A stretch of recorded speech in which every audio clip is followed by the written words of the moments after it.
হাত ভেঙেছে, পা ভেঙেছে, উপড়ে গেছে চোখ, চুল পড়েছে ময়লা ছেঁড়া, যতই নাকি হোক।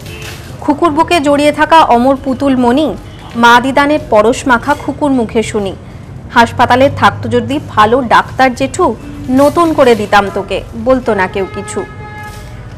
খুকুর পুরনো ছেঁড়া ময়লা, কিন্তু আদরের যে সমস্ত টেডি বিয়ার আছে তাদের নিয়ে চটপট চলে আসুন সল্টলেকের সিটি সেন্টারে ওয়ার্ল্ড অফ ফান টয়েজের টয় ক্লিনিকে, আর চটপট তাদের সুস্থ করে তুলুন।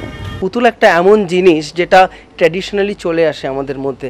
এমনও কিছু বাড়িতে আছে যেটা ঠাকুরদার পুতুল, ঠাকুরমার পুতুল, সেটা তার নাতি নিয়ে খেলা করছে। তো এর মধ্যে একটা একাত্ম বোধ আছে পুতুলের সঙ্গে। সো আমি দেখেছি কি পুরনো পুতুল, সে হয়তো একটা নাক ভেঙে গেছে, তার শরীর খারাপ হয়েছে, পা ভেঙে গেছে, তো কোথাও সারাবার জায়গা নেই। ফান টয়েস টেডি ক্লিনিক এমনই একটা জিনিস যেখানে টেডিদের জন্য ক্লিনিক আর কি, টেডিদের ভালো করা হবে, যাদের শরীর ভালো নেই তাদের শরীর ভালো করে দেওয়া হবে।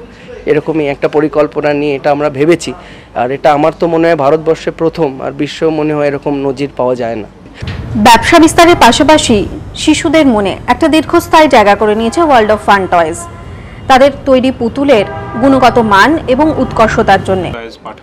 হোল ভারতবর্ষ তো আছে, প্লাস এক্সপোর্টও করছি আমরা, মেইনলি এক্সপোর্ট করছি স্টেটসে যাচ্ছে কিছু, ইউনাইটেড কিংডমে কিছুটা যাচ্ছে, কিছুটা জার্মানিতেও যাচ্ছে। তো আমাদের ভারতের যে বাচ্চাদের টয়ের চাহিদা আর বিদেশের বাচ্চাদের টয়ের চাহিদা কি রকম, তার কি কোনো মানে বৈচিত্র্য আছে এই দুটোর মধ্যে? না, কোনো বৈচিত্র্য আমি তো দেখিনি অ্যাজ সাচ।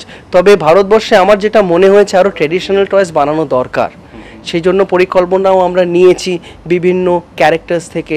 সুকুমার রয়ের ক্যারেক্টার্স যেটা আছে, আমাদের একটা ইচ্ছে আছে যে সেই ক্যারেক্টারাইজেশনের ওপর বেস করে কিছু পুতুল বানানো যায়, যাতে যে ক্যারেক্টার্স যেটা আমাদের তৈরি করা, যেটা আমাদের ইন্ডিজিনিয়াস ক্যারেক্টার্স, সেটা যদি আমরা বাচ্চাদের দিতে পারি তাহলে আমাদের লিটারেচার, আমাদের ট্র্যাডিশনাল সম্বন্ধে তারা অনেক বেশি ওয়াকিবহল হতে পারবে। তার